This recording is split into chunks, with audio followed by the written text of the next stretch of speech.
Penyebaran agama Hindu dan Buddha di Nusantara tidak terlepas dari letak strategis Indonesia yang berada di jalur perdagangan antara Asia dan juga Samudra, atau India dan juga Tiongkok. Kontak yang terjadi melalui perdagangan ini membawa pengaruh budaya Hindu-Buddha ke Nusantara. Terdapat beberapa teori utama yang menjelaskan proses masuknya pengaruh Hindu ke Indonesia, terutama yang berkaitan dengan sistem kasta di India. Yang pertama, adanya teori Vaishya yang dikemukakan oleh Dr. N.J. Krom.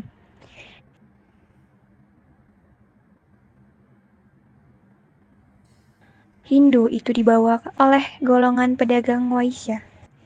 Mereka berlayar dan juga berdagang, serta memungkinkan terjadinya perkawinan dengan penduduk lokal yang kemudian menyebarkan kebudayaan mereka.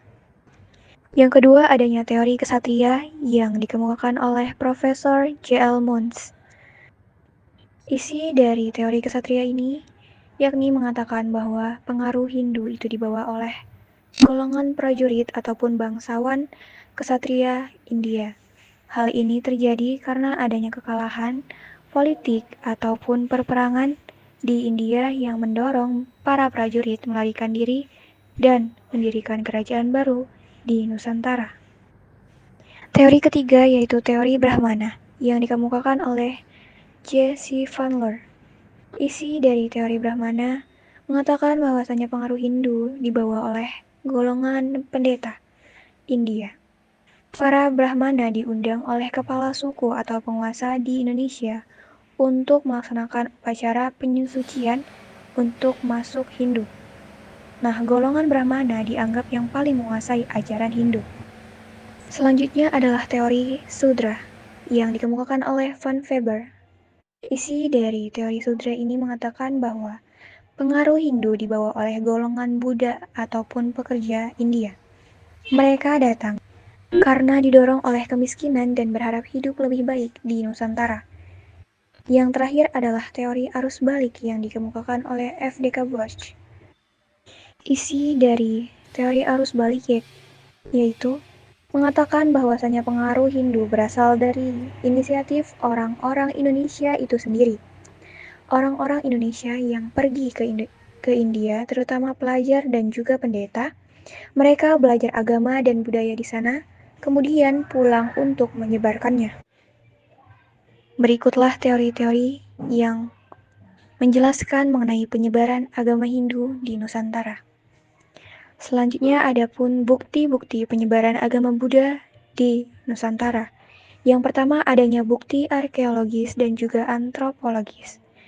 Seperti ditemukannya arca-arca Buddha, seperti arca perunggu di Jember dan Sulawesi Selatan yang menunjukkan adanya kesamaan dengan gaya seni Amarawati, India Selatan. Yang kedua, adanya catatan peziarah Tiongkok, yakni catatan Ising, yakni seorang biksu Tiongkok yang mencatat adanya komunitas Buddha terbesar di Jawa pada abad ke-7 Masehi dan menyebutkan bahwasanya Sriwijaya ataupun Sumatera sebagai pusat studi Buddha yang penting. Yang ketiga, adanya peran golongan kesatria Buddha. Seperti terdapat anggapan bahwasanya para biksu dan pendeta Buddha yang datang dari India menyebarkan ajarannya, tidak terbatas oleh kasta seperti dalam Hindu. Demikianlah beberapa proses penyebaran agama Hindu-Buddha di Nusantara. Selanjutnya adalah kerajaan-kerajaan Hindu-Buddha di Nusantara, di mana kerajaan tersebut terdiri dari 11 kerajaan. Yang pertama, Kerajaan Kutai, Tarumanegara, Kalingga, Melayu, Sriwijaya, Mataram Kuno, Warmadewa, Medan Kamulang, Kediri, Singasari, dan juga Majapahit. Yang pertama adalah Kerajaan Kutai, di mana bukti pertama adanya pengaruh Hindu di Nusantara diperoleh di daerah Kutai, Kalimantan Timur. Bukti ini berupa 7 buah prasasti berbentuk yupa, yang dimana sebagai tiang tempat menambat hewan kurban. Yupa ditulis dalam huruf Pallapa dan huruf Sanskerta. Dari bentuk huruf yang dipakai, para ahli memperkirakan bahwa prasasti ini dibuat kira-kira pada abad ke-5 Masehi. Nah, dari prasasti tersebut diperoleh informasi mengenai adanya sebuah kerajaan Hindu bernama Kutai di hulu Sungai Mahakam. Disebut bahwa pendiri kerajaan ini bernama Kudungga. Dari namanya bisa diperhatikan, bukanlah sebuah nama Hindu, namun asli Nusantara. Yang kedua adalah Kerajaan Tarumanegara, di mana kerajaan yang terletak di antara Sungai Cisadane dan Sungai Citarum diperkirakan muncul pada abad ke-5 Masehi. Nah, bukti-bukti tentang kerajaan ini diperoleh dari catatan para pengelana bernama Tolomo atau Tarumanegara yang ditemui ketika ia singgah di Jawa. Cerita Cina lainnya dari pemerintah dinasti Tang dan Sung menyebutkan bahwa kerajaan tersebut beberapa kali mengirimkan utusannya ke Cina. Selain itu, terdapat pula bukti-bukti berupa 7 buah prasasti yang menceritakan keberadaan kerajaan tersebut. 5 di antaranya prasasti-prasasti ditemukan di daerah Bogor dikenal sebagai prasasti Ciarateum, Kebun Kopi, Jambu, Pasri Awi, dan Muara Cianten. Sedangkan 2 lainnya ditemukan di Jakarta dan Lebak. Masing-masing disebut prasasti Tugu dan Muncul. Kerajaan ketiga adalah Kerajaan Kalingga, di mana sebuah berita Cina yang berasal dari seorang biksu Buddha bernama Itsing. Pada pertengahan abad ke-7 terdapat sebuah kerajaan bernama Holing atau Kalingga di daerah Jawa Tengah. Kerajaan Kalingga diperintah oleh seorang ratu bernama Sima. Pemerintahannya sangat keras, namun adil dan bijaksana. Kerajaan keempat yaitu Kerajaan Melayu, di mana Kerajaan Melayu merupakan salah satu kerajaan terkuat di Nusantara. Banyak ahli sejarah yang memperkirakan bahwa kerajaan tersebut terletak di antara Sungai Batanghari, Jambi. Hal ini ditafsirkan karena banyaknya peninggalan kuno seperti candi dan arca yang ditemukan di sana.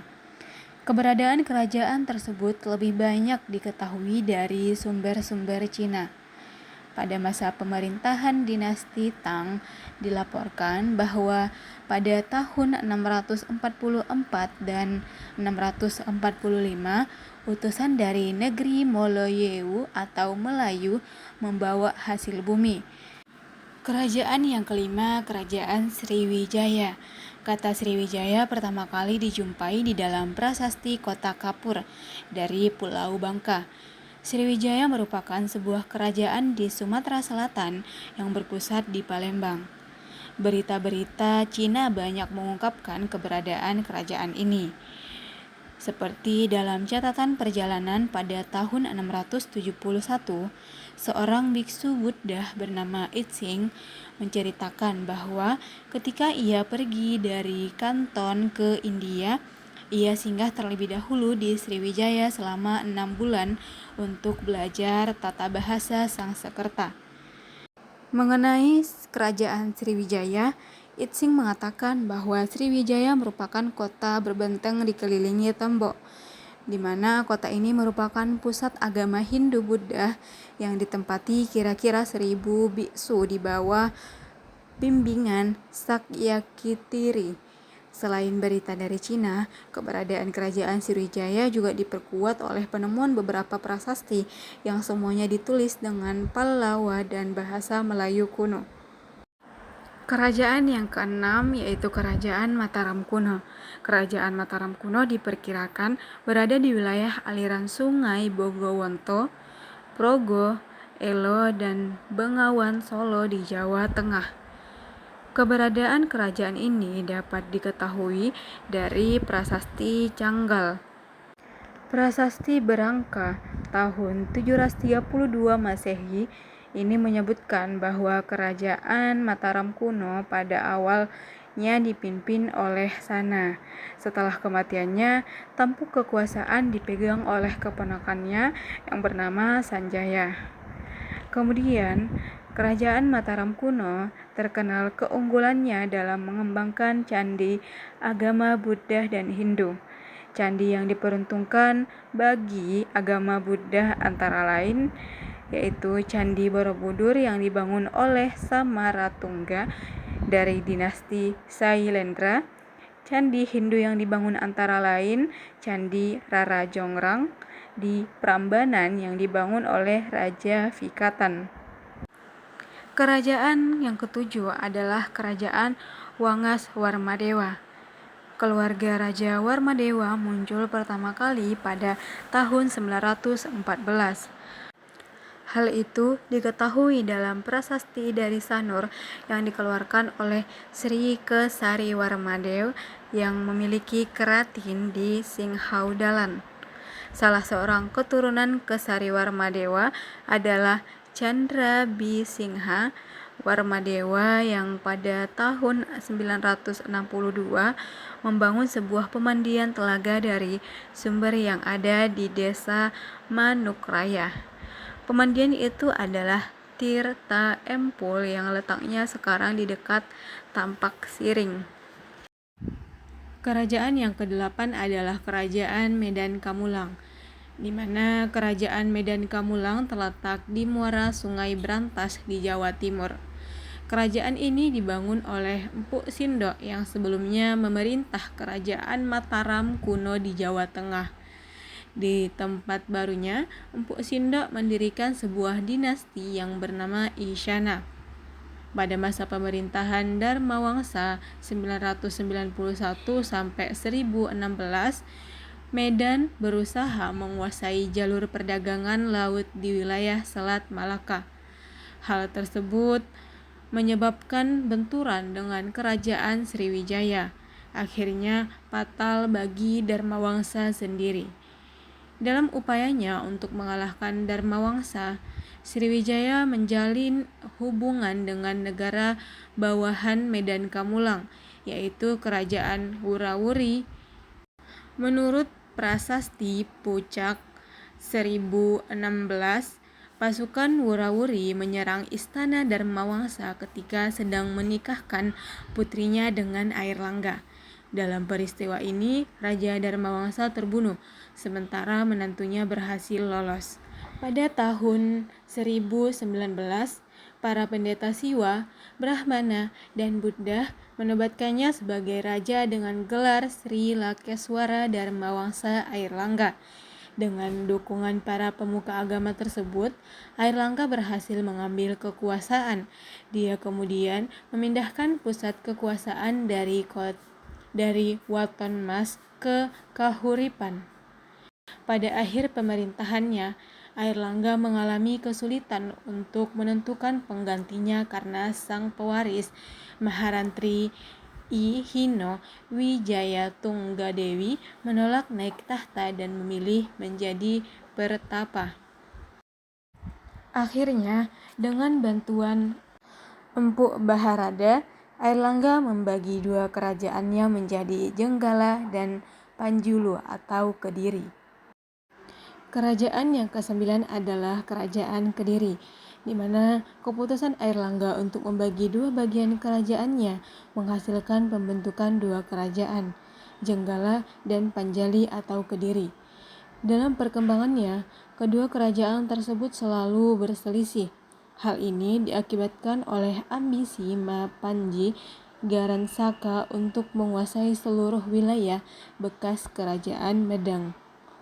Pada masa pemerintahan penggantinya yang bernama Mapanji Alanjung, Panjalu berhasil mendesak Jenggala.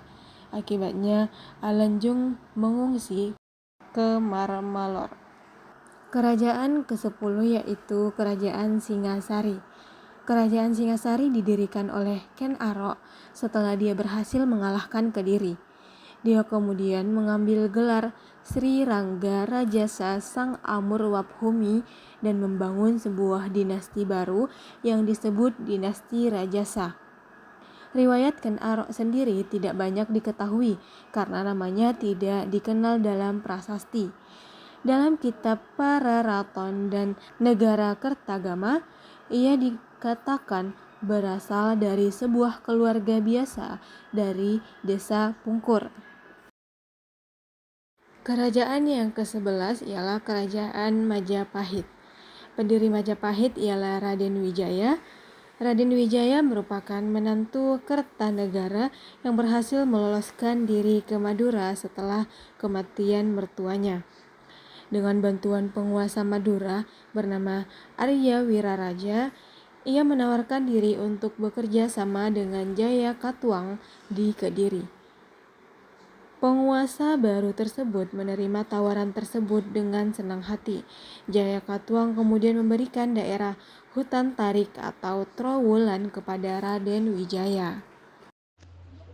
Adapun pengaruh dan warisan kebudayaan Hindu-Buddha, yaitu pengaruh kebudayaan Hindu-Buddha. Yang pertama ada bidang kepercayaan. Sebelum budaya India masuk, Indonesia telah berkembang kepercayaan yang berupa pemujaan terhadap roh nenek moyang. Kepercayaan itu bersifat animisme dan dinamisme. Dengan masuknya kebudayaan India, penduduk Nusantara secara berangsur-angsur memeluk agama Hindu dan Buddha, yang diawali oleh lapisan elit para datu dan keluarganya. Yang kedua ada bidang sosial.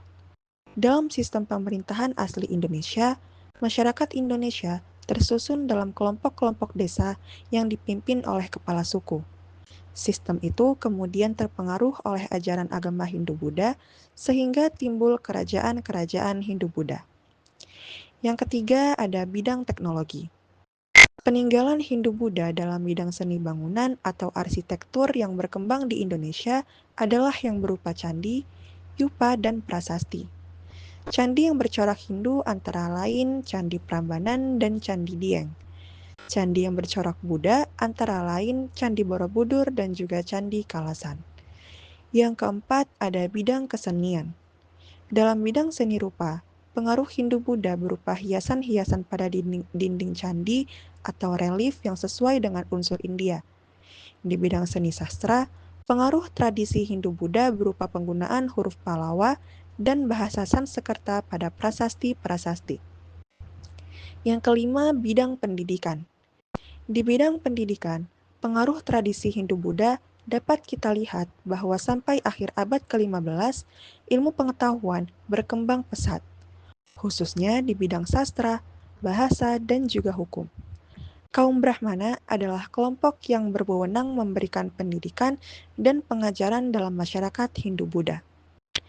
Yang keenam, perubahan dalam bidang sosial.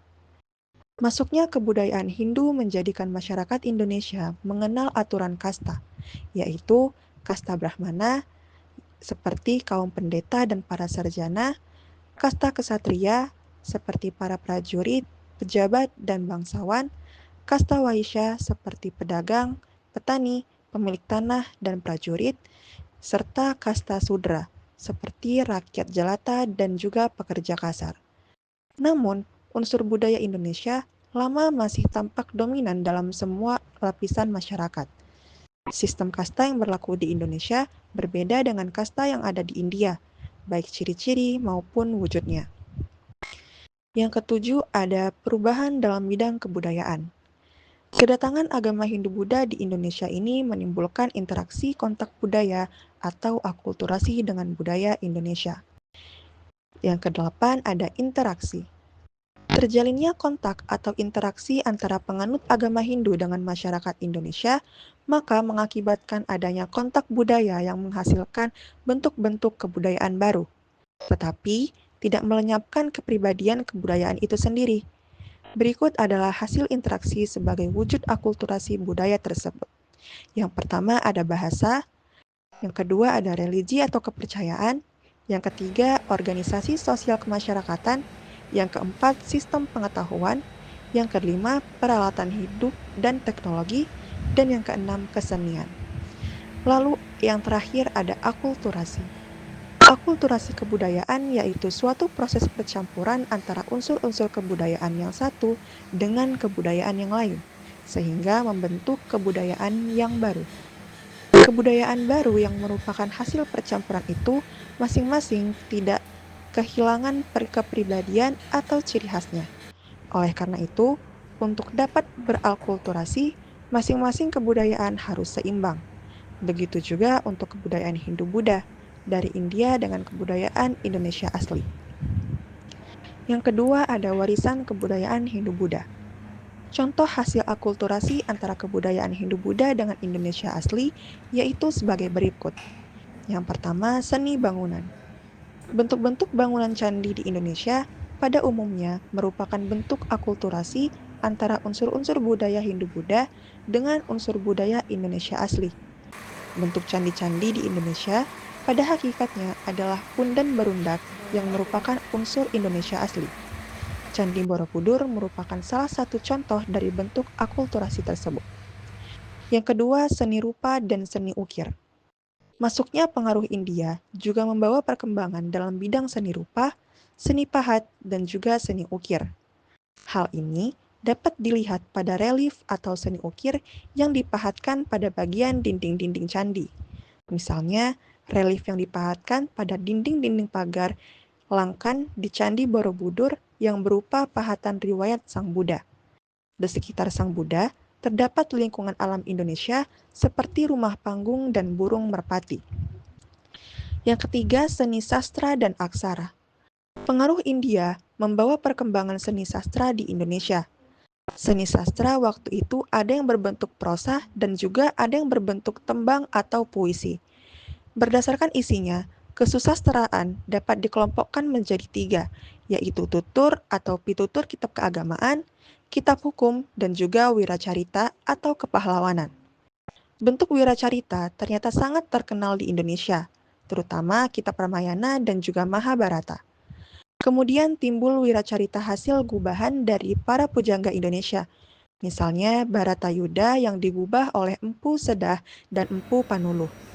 Perkembangan seni sastra yang sangat cepat didukung oleh penggunaan huruf Palawa, misalnya dalam karya-karya sastra Jawa kuno. Pada prasasti-prasasti yang ditemukan, terdapat unsur India dengan unsur budaya Indonesia. Misalnya, ada prasasti dengan huruf Nagari atau India, dan juga huruf Bali kuno atau Indonesia. Yang keempat, ada sistem kepercayaan. Sejak masa praaksara, orang-orang di Kepulauan Indonesia sudah mengenal simbol-simbol yang bermakna filosofis. Setelah masuknya pengaruh India, kepercayaan terhadap roh halus tidak punah. Misalnya, dapat dilihat pada fungsi candi. Fungsi candi atau kuil di India adalah sebagai tempat pemujaan. Di Indonesia, di samping sebagai tempat pemujaan, candi juga sebagai makam raja atau untuk menyimpan abu jenazah raja yang telah meninggal. Itulah sebabnya peripih tempat penyimpanan abu jenazah raja didirikan patung raja dalam bentuk mirip dewa yang dipujanya. Ini jelas merupakan perpaduan antara fungsi candi di India dengan tradisi pemakaman dan pemujaan roh nenek moyang di Indonesia. Dan yang terakhir, ada sistem pemerintahan. Setelah datangnya pengaruh India di Kepulauan Indonesia, dikenal adanya sistem pemerintahan secara sederhana. Pemerintahan yang dimaksud adalah semacam pemerintah di suatu desa atau daerah tertentu. Rakyat mengangkat seorang pemimpin atau semacam kepala suku. Setelah pengaruh India masuk, maka pemimpin tadi diubah menjadi raja dan wilayahnya disebut dengan kerajaan. Hal ini secara jelas terjadi di Kutai. Salah satu bukti akulturasi dalam bidang pemerintahan. Misalnya, seorang raja harus berwibawa dan dipandang memiliki kekuatan gaib seperti pada pemimpin masa sebelum Hindu-Buddha.